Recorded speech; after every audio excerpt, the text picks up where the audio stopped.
Hello बच्चों, physics की class में आपका स्वागत है। 11th फिजिक्स में हम जो पढ़ रहे थे वो पार्ट थे, एक तो डायमेंशन का और एरर का पार्ट हमने डिस्कस किया था। अब हम नेक्स्ट क्लासों में सबसे पहले फिजिक्स के और टॉपिक पढ़ने से पहले अपनी जो एक रिक्वायरमेंट है वो है बेसिक मैथमेटिक्स को सीखने की।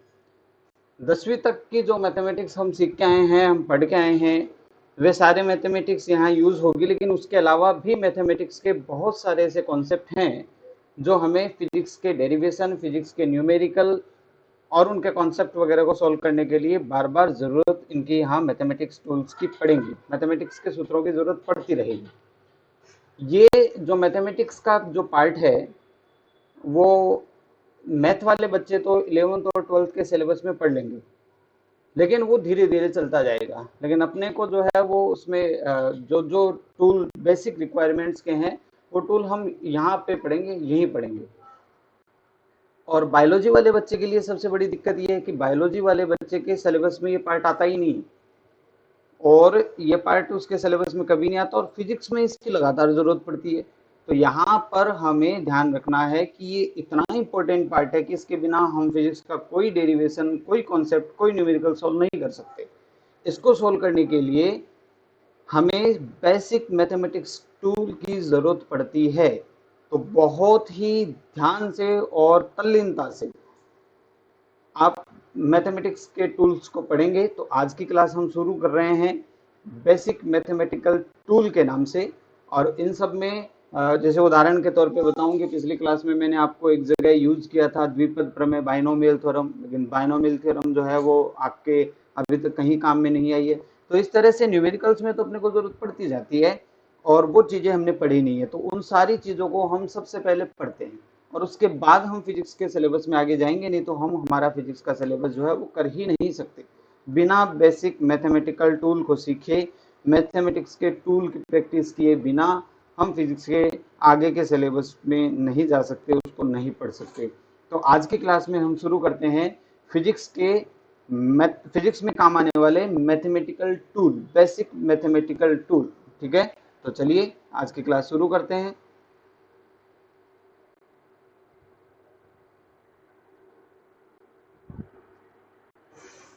तो बच्चों, आज का अपना टॉपिक हुआ बेसिक मैथमेटिकल टूल।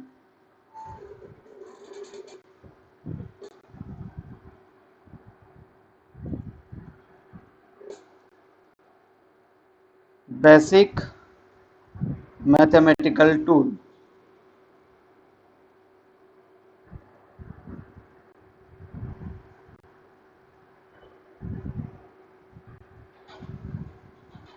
यानी कि गणित के बेसिक आधारभूत थोड़े से टूल या सूत्र हमें ये पढ़ना है। तो इस सबसे पहले हम इसमें त्रिकोणमिति से शुरू करते हैं। ठीक है, इसको हम शुरू करते हैं ट्रिग्नोमेट्री।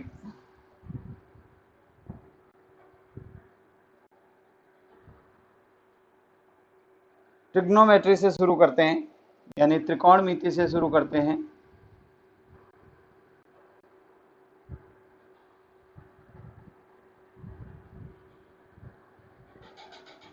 इसमें कुछ पार्ट आपने 10th क्लास में पढ़ा है और हमें इसके आगे का पार्ट पढ़ना है। ध्यान से सुनिए। सबसे पहले हम बात करते हैं कि त्रिकोणमिति में हम क्या करते थे। तो त्रिकोणमिति में मैं थोड़ा सा ब्रीफली उसको रिवाइज कर देता हूं। हमारे पास एक ट्राइंगल है,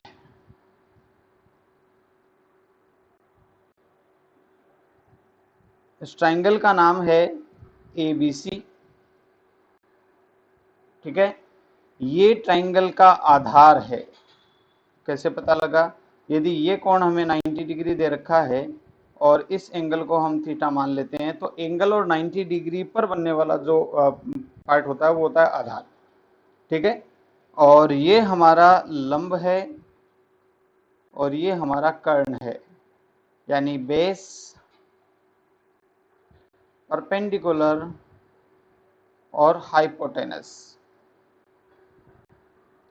आधार, लंब और कर्ण। इस आधार पे यहाँ पे अपन 6 त्रिकोणमितीय अनुपात परिभाषित करते हैं। कौन सा? Sine theta, cos theta, tan theta, cot theta, sec theta और कॉसेक थीटा। और इनका आपको याद भी रहा होगा कि ये कैसे लिखते हैं। ये थोड़ा सा बेसिक जो है वो मैं रिवाइज कर रहा हूँ, उसके बाद हम आगे पढ़ेंगे जो हमने 10वीं की क्लास पे नहीं पढ़ा है। तो इसको याद करने का तरीका भी आपको याद रहा होगा, लाल बट्टा कक्का से लिखते थे अपन इसको ना। तो सबसे पहले साइन क्या है, लंब बट्टा कर्ण, है ना। कोस क्या हो गया, आधार बट्टा कर्ण। टेन क्या हो गया, लंब बट्टा आधार। कोट क्या हो गया, टेन का उल्टा, है ना, कोट टेन का उल्टा होता है। सेक जो है वो कॉस का उल्टा होता है, कोसेक जो है वो साइन का उल्टा होता है। तो इसका उल्टा अपन करके लिख देंगे। तो ये अपने पास इसका कॉट जो बनेगा वो बनेगा आधार बट्टा लंब, और इस तरह से सेक और कोसेक के भी अपन वैल्यूज लिख सकते हैं। ये रहे बेसिक मैथमेटिकल टूल में त्रिकोणमिति का बेसिक। अब इसमें आपको याद हो तो आपने इसके कोणों की जो है वो एक टेबल भी बनाई थी, उस टेबल को याद किया था। तो देखो क्या है वो table.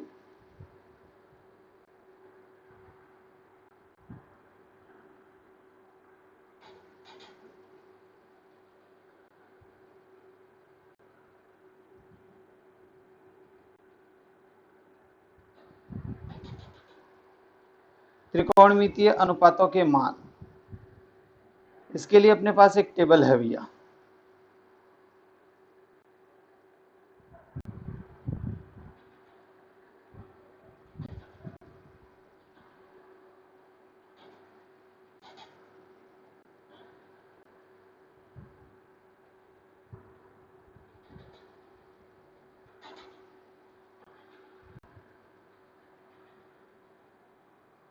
Sign theta, cos theta, tan theta,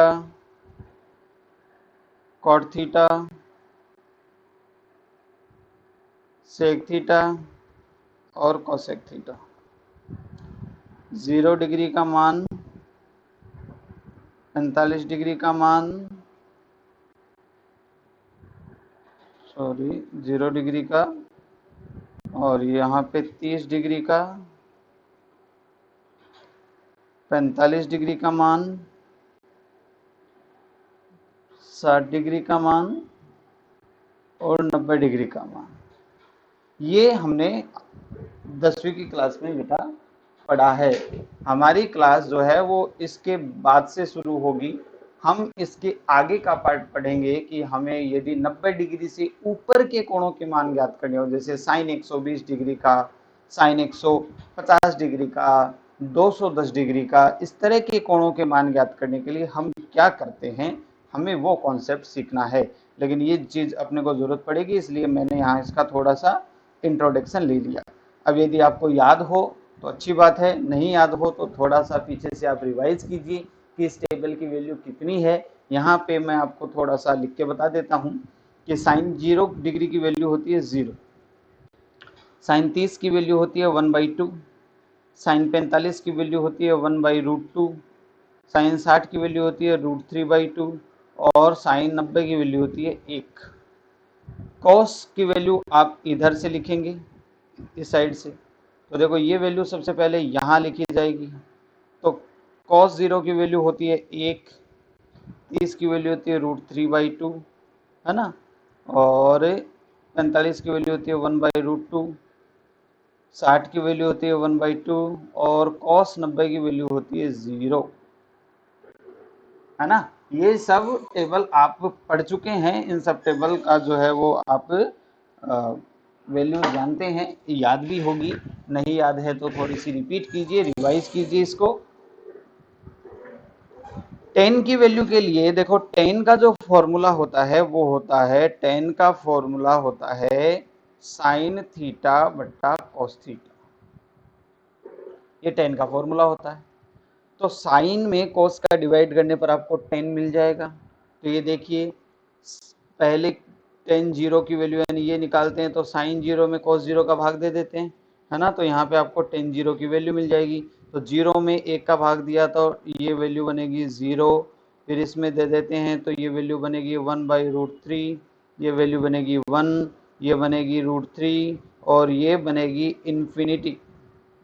देखो यहाँ पे 1 में 0 का भाग लगता है, 1/0, ये वैल्यू इन्फिनिटी होती है, इसका मान अनंत होता है। आप कभी भी किसी भी राशि में 0 का भाग मैथमेटिक्स के हिसाब से नहीं दे सकते।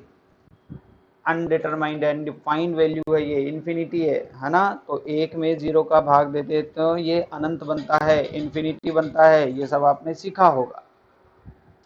कॉट के लिए आप इसको रिवर्स लिख दो, ये इन्फिनिटी हो जाएगा, ये √3 हो जाएगा, ये 1 हो जाएगा, ये 1/√3 हो जाएगा और ये 0 हो जाएगा। फिर देखो सेक जो है वो कॉस का उल्टा होता है। कॉस का उल्टा यहाँ पे अपन लिखें तो देखो सेक थीटा जिस फॉर्मूले को फॉलो करता है वो फॉर्मूला है 1/cos थीटा। तो आपको जो भी वैल्यू निकालनी है वो 1 में कॉस की उस वैल्यू की भाग दे दो तो आपकी वैल्यू मिल जाएगी। तो सेक थीटा की वैल्यू होती है 1, ये होती है 2/√3, 2/√3, ये वैल्यू होती है √2 और ये वैल्यू होती है 2 और ये वैल्यू होती है इन्फिनिटी। और इसको यदि अपन लिखें तो ये इन्फिनिटी 2 √2 2/√3 और ये 1। तो ऐसे करके ये त्रिकोणमितीय अनुपात जो है वो अपने को यहाँ तक की टेबल हमने पढ़ी थी। लेकिन इस टेबल की जो दिक्कत है वो ये है कि आप इसमें केवल 5 कोणों के ही मान ज्ञात कर सकते हैं। कौन कौन से? 0, 30, 45, 60 और 90, है ना। देखो अब मैं आगे बढ़ूंगा तो मैं इन 3 को ही लेके चलूंगा। ये जो है वो वैल्यू हमें जो है वो कम काम आती हैं और यदि मान लो अपने क्वेश्चन में आती भी है तो भी अपन इन्हीं के पदों में लिखकर इनको सॉल्व कर लेते हैं। तो बेसिकली हम इन 3 को साइन थीटा, कॉस थीटा और टेन थीटा को ही आगे जो है वो एज एग्जाम्पल जब मैं करूंगा तो इन्हीं को उठाऊंगा। तो चलिए हम बढ़ते हैं भैया आगे कि यदि आपको इनके अलावा कोणों के मान ज्ञात करने हैं तो पहले अपन सीखते हैं 90 डिग्री से ऊपर के कोणों का मान ज्ञात करने का क्या तरीका होता है।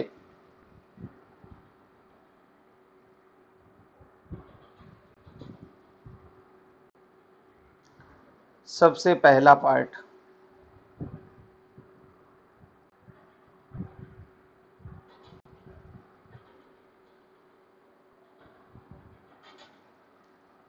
त्रिकोणमितीय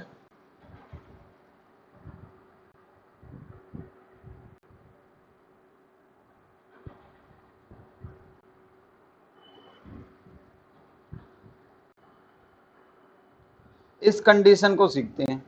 हमें त्रिकोणमितीय अनुपातों का मान ज्ञात करना है यदि थीटा 90 डिग्री से ऊपर हो, लेकिन इसमें कुछ लिमिटेशन है। अभी देखिए क्या लिमिटेशन है। यहाँ पे अपन उतना ही सीखेंगे जितना अपने को काम आना है, ठीक है। बाकी मैथमेटिक्स के जो बच्चे हैं वो डिटेल में अपने सिलेबस में इसको पढ़ेंगे, लेकिन हम सिर्फ बेसिक पढ़ेंगे जो अपने कैलकुलेशन में काम आएगी। यहाँ मैं ऐसा नहीं कह रहा कि मैं इसको कंप्लीट करवा रहा हूँ, नहीं, मैं इसको कंप्लीट नहीं करवा रहा हूँ। हम सिर्फ उतना ही पार्ट पढ़ेंगे जितना अपने फिजिक्स में काम आता है। बाकी का पार्ट मैथ्स के बच्चे जो हैं वो मैथ के सिलेबस में पढ़ेंगे और बायोलॉजी वाले बच्चों के लिए ये सफिशिएंट है क्योंकि उनको सिर्फ फिजिक्स में ही ये सब काम में लेना है। तो भैया थीटा से ऊपर कोणों के लिए तो सबसे पहले अपन चतुर्थांश पढ़ते हैं। ध्यान से सुनना, चतुर्थांश, क्वाड्रेंट सिस्टम।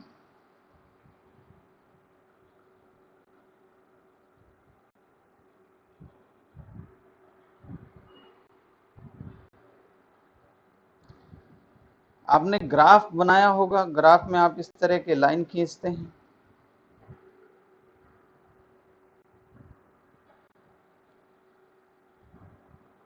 ये आप अपने ग्राफ पेपर को या किसी पॉइंट पर बनने वाले कोण को 4 भागों में बांटें। हर भाग को एक चतुर्थांश कहते हैं। ये फर्स्ट क्वाड्रेंट है यानी प्रथम चतुर्थांश है।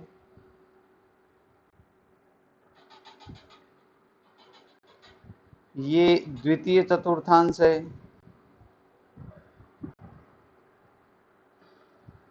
ये तीसरा चतुर्थांश है और ये चौथा चतुर्थांश है। 4 पार्ट हमने किए, इंग्लिश में इसको क्वाड्रेंट कहते हैं। पहला चतुर्थांश, दूसरा चतुर्थांश, तीसरा चतुर्थांश, चौथा चतुर्थांश। हमने पूरे 360 डिग्री के कोण के 4 पार्ट कर लिए। ये वाली लाइन यहाँ से शुरू होती है, 0 डिग्री की लाइन है, ये 90 डिग्री की लाइन है, ये 180 डिग्री की लाइन है, ये 270 डिग्री की लाइन है और वापस जब इस लाइन पर पहुंचेंगे तो ये 360 डिग्री की लाइन। मतलब क्या हुआ कि पहला चतुर्थांश 0 डिग्री से 90 डिग्री के बीच में है। 0 डिग्री से 90 डिग्री का जो एंगल बनता है उसको हम कहेंगे पहला चतुर्थांश। 90 से 180 के बीच में बनता है उसको अपन कहेंगे दूसरा चतुर्थांश है। 180 से 270 के बीच में बनता है उसको अपन कहेंगे तीसरा चतुर्थांश है। और 270 से 360 के बीच में जो एंगल है वो चौथे चतुर्थांश के अंतर्गत आता है। ठीक है, अब हमें 3 स्टेप में ये चीज सॉल्व हो जाएंगे। देखते जाइए। पहले मैं चतुर्थांश के बारे में जो इंट्रोडक्शन दे रहा हूँ वो आप कंप्लीट कीजिए और उसके बाद अपन पढ़ेंगे कि 90 डिग्री से ऊपर की वैल्यू को निकालने के लिए हमें क्या करना होता है। अब आते हैं बात चतुर्थांशों में विभिन्न त्रिकोणमितीय अनुपातों का व्यवहार क्या होता है। त्रिकोणमितीय अनुपात कौन से? वही 6, sine cos tan sec cot cosec, वही 6। उनका अलग अलग चतुर्थांशों में क्या व्यवहार होता है। तो पहले चतुर्थांश के बारे में ये पॉइंट आपको याद रखना कि पहले चतुर्थांश में ऑल पॉजिटिव, मतलब क्या हुआ इस बात का,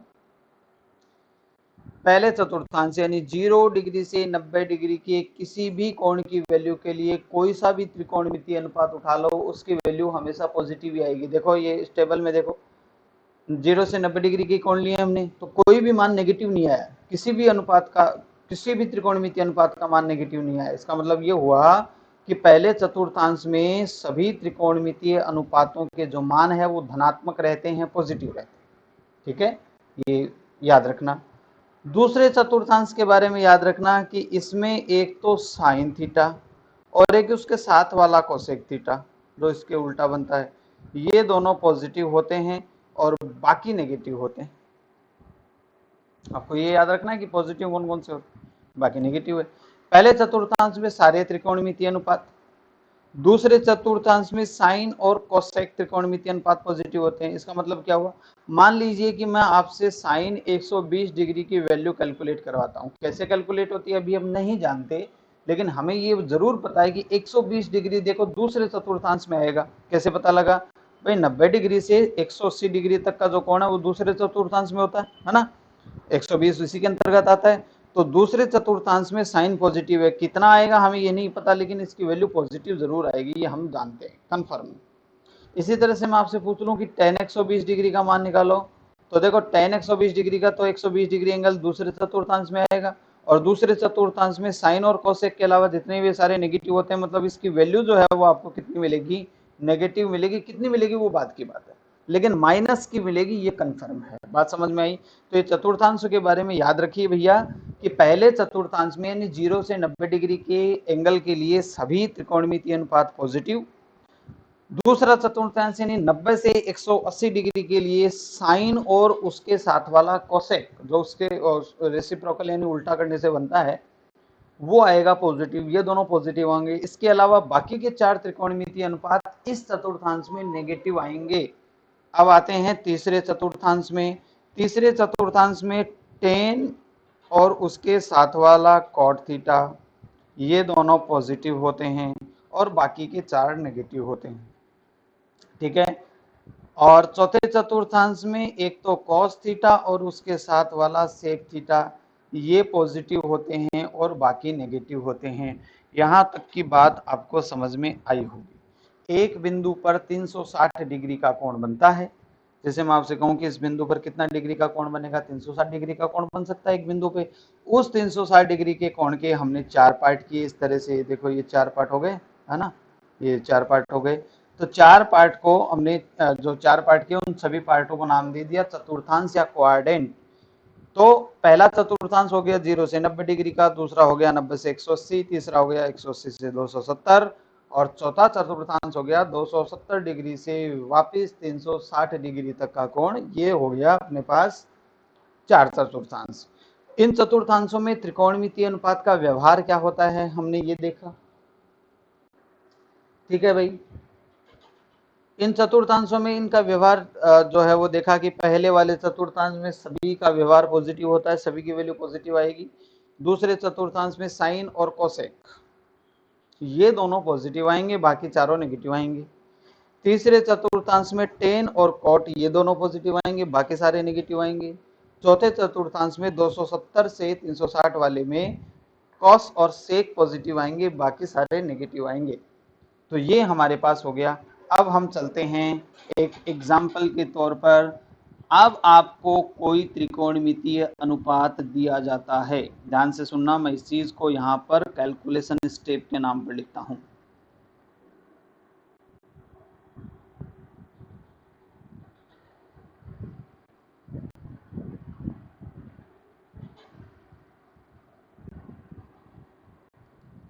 मैथ्स वाले बच्चे तो उसको और डिटेल में पढ़ेंगे, लेकिन यहाँ अपन बेसिक अपना जितना काम आएगा वही पढ़ रहे हैं।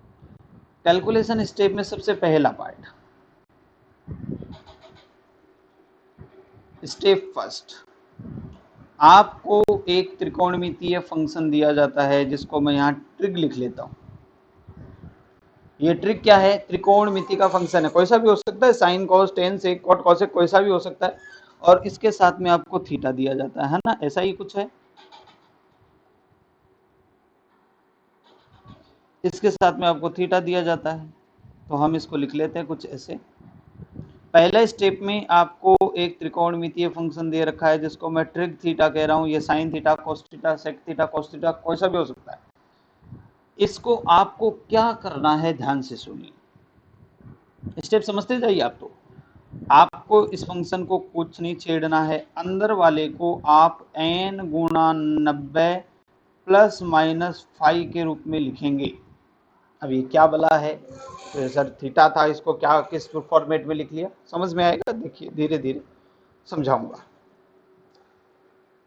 ये पहला स्टेप है आपको 90 डिग्री से ऊपर की वैल्यूज को सोल्व करने के लिए। पहला स्टेप क्या है? आपको ट्रिग्नोमेट्रिक फंक्शन के साथ थीटा दिया जाएगा, है ना, मैंने उसको ट्रिग थीटा लिखा है, यानी ये त्रिकोणमितीय फंक्शन है, कंफ्यूज मत होना आप, ये मत देखना कि ट्रिग क्या है, ट्रिग कुछ नहीं है, sine cos tan sec cot cosec 6 में से कोई सा भी एक है, उसको मैंने यहाँ ट्रिग यानी ट्रिग्नोमेट्रिक फंक्शन लिखा है। दूसरा स्टेप क्या होता है?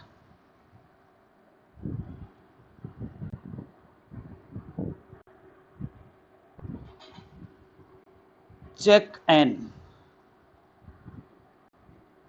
एन को चेक करना, चलो इसको अपन वैसे ही लिख लेते हैं।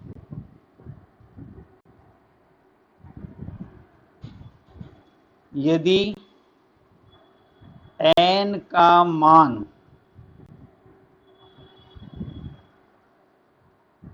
एन का मान, दो कंडीशन बन सकती है बेटा, एन का मान सम हो सकता है, एन का मान विषम हो सकता है, यानी एन का मान या तो इवन है या फिर ओड आएगा, है ना, इवन आएगा या फिर ओड आएगा।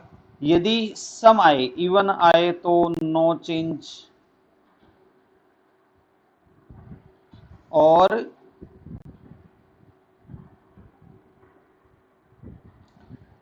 विषम आए, ओड आए, तो साइन को चेंज करेंगे हम कोस में, और कोस को चेंज करेंगे साइन में। मैंने यहाँ पे जानबूझकर इसके आगे थीटा नहीं लिखा, है ना।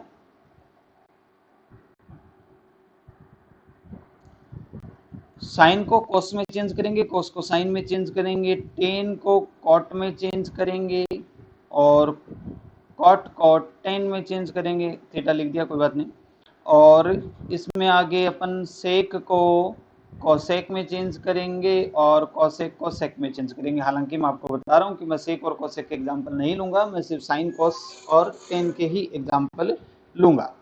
तो हमने यहाँ क्या किया कि हम ये कह रहे हैं कि सबसे पहले हमें जो क्वेश्चन दिया हुआ उसको अब इस फॉर्मेट में लिखेंगे, समझ में आएगा, टेंशन मत लीजिए, एग्जाम्पल लूंगा तब समझ में आएगा, पहले आप स्टेप पढ़िए। फिर हमें चेक करना है कि एन का मान आपके पास क्या रहा। एन का मान यदि आपके पास सम है तो आप उसमें नो चेंज वाली फॉर्मूला लगाएंगे, और यदि एन का मान विषम आ रहा है, ओड आ रहा है, तो आप साइन को कॉस में बदलेंगे, टेन को कॉट में बदलेंगे, कॉट को टेन में बदलेंगे, कॉस को साइन में बदलेंगे, सेक को कोसेक में, कोसेक को सेक में बदलेंगे। अब तीसरा स्टेप,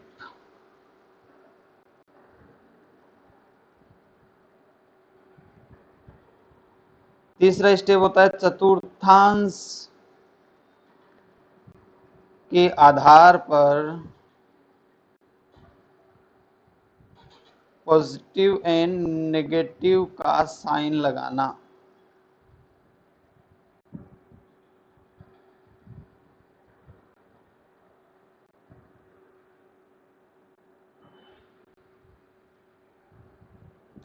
चलिए भैया, ये काम हो गया। चलो मैं इसमें आप एक काम कर देता हूं, अब मैं एक एग्जांपल ले लेता हूं, ध्यान से सुनना, ये 5 बड़ा इंपॉर्टेंट है। स्टेप टू स्टेप चलते हैं, इसी के सामने लिखते हैं ताकि समझ में आए। साइन 120 डिग्री, तो देखिए ध्यान से, मुझे त्रिकोणमितीय ये दे रखा है, ट्रिग थीटा है ना, ये ट्रिग थीटा त्रिकोणमितीय फंक्शन थीटा दे रखा है। मैंने इसको इस फॉर्मेट में चेंज करना है, तो इस फॉर्मेट में मैंने चेंज करना है, तो मैंने इसको क्या लिखा, सबसे पहले देखो, पहला स्टेप फर्स्ट में मैंने इसको क्या सोल्व किया, मैंने इसको लिख लिया साइन 1 × 90 + 30 हो गया, 120 भैया। 1 × 90 90 होता है, +30 है ना। तो ये इस फॉर्मेट में लिखा गया कि नहीं लिखा गया, समझ में आ रही है बात। n × 90 ± 30 बस भी लगा सकते। अच्छा, कोई ये कह दे कि सर मैं तो ऐसे नहीं लिखूंगा, मैं तो ऐसे लिखूंगा, देखो इसको ऐसे लिख सकता हूं मैं, साइन 2 × 90 - 60, तो देखो ये क्या हुआ भाई, 2 × 90 कितने हुए, 180, -60 लगा दिए, कितने हुए, 120। तो आप 120 को ऐसे भी लिख सकते हो, ऐसे भी लिख सकते हो, दोनों सही है, दोनों से सेम वैल्यू आई। समझ में आ रही बात। मैं आपको दोनों करके दिखाऊंगा कि ये, तो इसमें कंफ्यूजन जो आपके समझ में आए, जो कैलकुलेशन समझ में आ रही है वो कैलकुलेशन कर दो, लेकिन होना क्या चाहिए वो n × 90 ± समथिंग या +-5, उसकी वैल्यू जो है वो आपको दी हुई उसके बराबर हो जानी चाहिए, है ना। तो ये देखो मैंने 120 को जो कैसे लिख लिया, 1 × 90 + थीटा भी लिख सकता हूँ, तो यहाँ 120 बनता है, या फिर मैं इसको 2 × 90 - 60 लिख सकता हूँ, ये भी 120 बनता है, तो दोनों ही सही है। चलिए पहले एक को पकड़ के चलते हैं। अब स्टेप सेकंड, दोनों से सेम वैल्यू आएगी।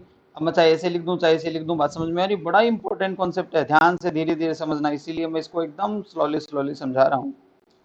सेकंड पार्ट हो गया, चेक करो एन क्या है, एन क्या है चेक करो। एन यहां पर तो है विषम, और ये जो सेकंड पार्ट आप कर रहे हैं इसमें सम है,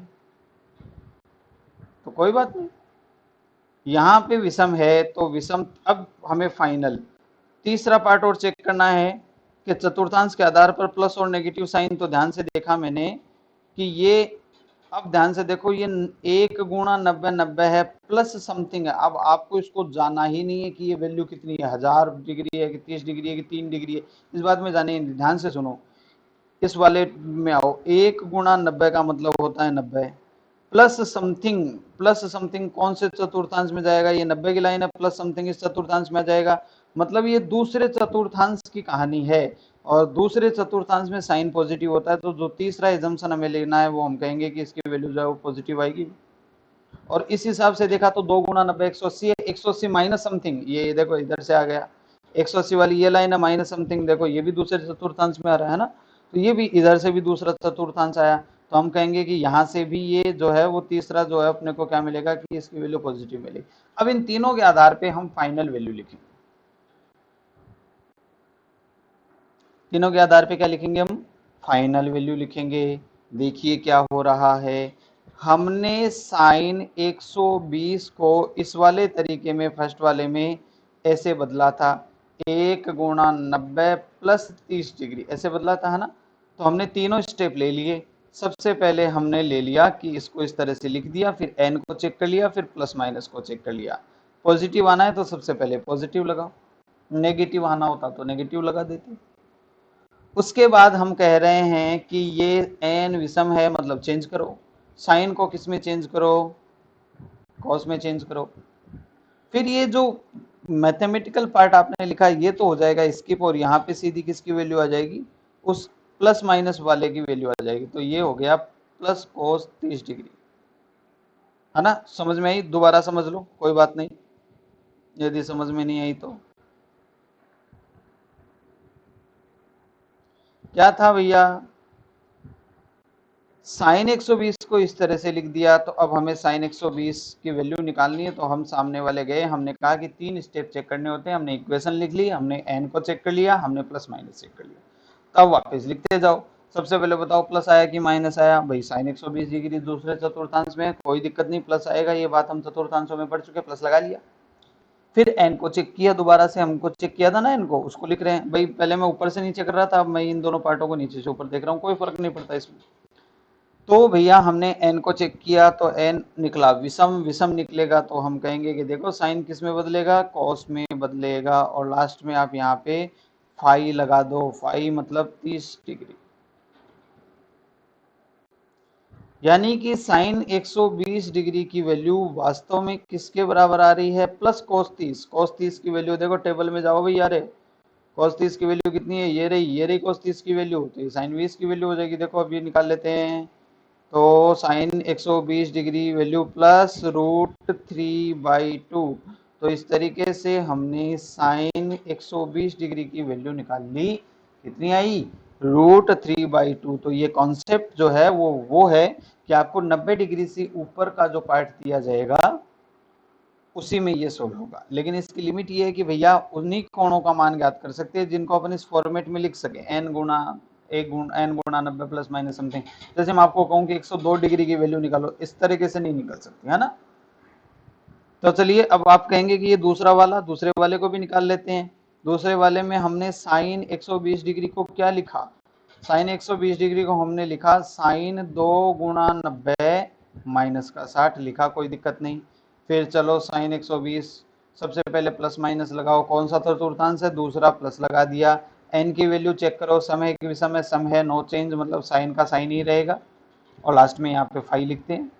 तो साइन 120 का मान किसके बराबर है, साइन 60 डिग्री के बराबर है। तो साइन 120 डिग्री का मान किसके बराबर आया, प्लस √3/2। तो चाहे यहाँ से निकाल लो, चाहे यहाँ से निकाल लो, चाहे कोई और आपके दिमाग में आ रहा हो उससे निकाल लो, कोई फर्क नहीं पड़ता, आंसर जो है वो सेम आएगा। तो देखो कॉन्सेप्ट बच्चों इतना ही है ना। कॉन्सेप्ट में इतना ही है कि हमें करना क्या होता है, हमें पहले तो चतुर्थांशों की कहानी याद रखनी होती है, फिर 3 स्टेप चेक करने होते हैं। त्रिकोणमितीय फंक्शन को n गुणा 90 प्लस माइनस फाई के रूप में लिख देते हैं, फिर चेक करते हैं n का मान क्या होता है, सम होता है कि विषम होता है। फिर चेक करेंगे कि चतुर्थांश के आधार पर प्लस माइनस लगाते हैं। तो पहले हमने इसको इस तरह से लिखा, फिर हमने चेक किया, देखो इसकी वैल्यू लिखते वक्त सबसे पहले हमने चेक किया कि दूसरा चतुर्थांश है, प्लस लगाया, फिर चेंज किया, फिर इसकी वैल्यू लिखी है ना फाई की। तो इस तरह से ये 3 स्टेप में ये चीज सॉल्व होती है। तो ये 90 डिग्री से ऊपर के कोणों का मान ज्ञात करने का जो तरीका है ये उसका कॉन्सेप्ट हुआ। अब इसमें चलो मैं एक आध और एग्जाम्पल आपके लिए ले लेता हूँ, और उसके बाद में जो है वो आप इसकी प्रैक्टिस कीजिएगा। चलिए देखिए, मैं कोस 120 डिग्री की वैल्यू जानना चाहता हूँ। तो cos 120 को मैं यूं लिख सकता हूँ, cos 1 गुणा 90 प्लस 30, है ना, मैं वैसे भी लिख सकता हूँ। तो 2 गुणा 90 माइनस 60 वैसे भी लिख सकता हूँ, कोई दिक्कत नहीं। तो cos 90 की वैल्यू हमने लिख ली। अब चलो हम गए cos 120 डिग्री, तो पहले देखो 1 गुणा 90 वाली लाइन आएगी, प्लस समथिंग, तो दूसरा चतुर्थांश हुआ। दूसरे चतुर्थांश में cos नेगेटिव होता है, तो cos के नेगेटिव लगाया। एन का मान विषम आ रहा है, मतलब कॉस चेंज होगा साइन में चेंज कर दिया। दो चीजें तो करनी है भाई, प्लस माइनस लगाना है और चेक करना है चेंज हो रहा है कि नहीं हो रहा। और लास्ट में तो अपने को ये फाई वाली वैल्यू लिखनी होती है, इसमें तो कोई दिक्कत नहीं। 2 ही स्टेप है भैया। एक तो सबसे पहले चेक करो, प्लस माइनस लगाओ, दूसरे चतुर्थांश में है कि तीसरे में है उस हिसाब से चेक करो चतुर्थांश में कौन पॉजिटिव होता है कौन नेगेटिव होता है ना। तो पहले दूसरे चतुर्थांश में कॉस नेगेटिव था तो मैंने नेगेटिव लगाया, उसके बाद में चेक किया एन की वैल्यू विषम थी तो मैंने साइन को कॉस को साइन में चेंज कर दिया और लास्ट में लिख दिया फाई। तो ये cos 120 डिग्री की वैल्यू साइन 30 माइनस के बराबर आ रही है। तो cos 120 डिग्री की वैल्यू आपके पास आ रही है माइनस का 1/√2,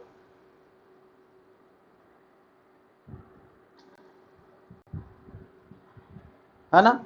तो इस तरीके से चलिए एक और एग्जांपल ले लेते हैं। इसमें मैं ले लेता हूं, चलिए tan 150 डिग्री की वैल्यू।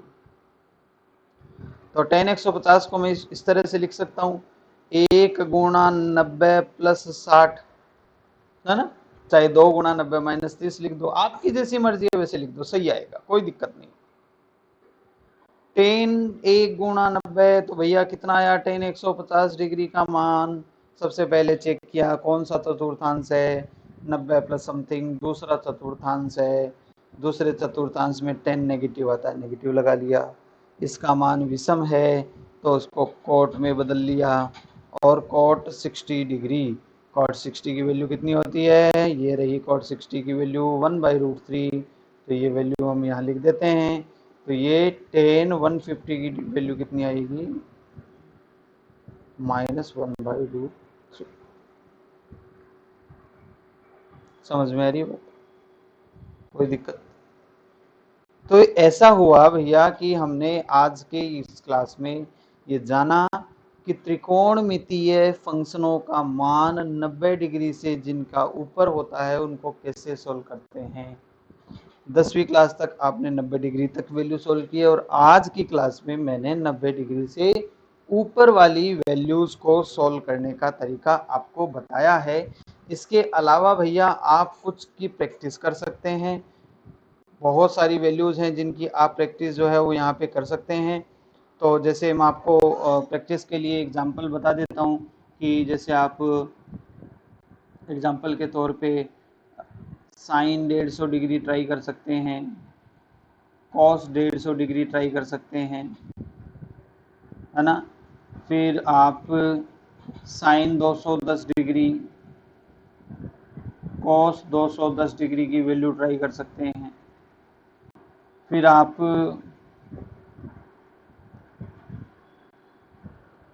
साइन 135 डिग्री की वैल्यू ट्राई कर सकते हैं, आप कोस 135 डिग्री की वैल्यू ट्राई कर सकते हैं। तो ये सब जो हैं वो बहुत, इसमें बहुत सारे एग्जाम्पल हो सकते हैं। तो बहुत सारे एग्जाम्पल आपको अपनी टेक्स्ट बुक वगैरह में जो है वो मिल जाएंगे। बाकी आज के लिए हम यही मेन टॉपिक अपना यही था, हमने ये टॉपिक पढ़ा है। आपको प्रैक्टिस के लिए मैंने कुछ क्वेश्चन दिए हैं, आप यदि ढंग से इस पार्ट को सीखना चाहते हैं तो ये जो मैंने अभी बॉक्स में लिखा है ये 6 क्वेश्चन, साइन 150, साइन 210, साइन 135 और कॉस 150, कॉस 210 और कॉस 135, इनकी वैल्यूज सोल्व करने का प्रयास कीजिए। आंसर जो है वो मैं इनके नेक्स्ट क्लास में प्रोवाइड करवा दूंगा, और आप इनका आंसर जो है वो कमेंट बॉक्स में लिख सकते हैं, तो वहाँ से जो है वो आपका आंसर चेक कर लिया जाएगा। चलिए आज की क्लास में हम इतना ही पढ़ेंगे।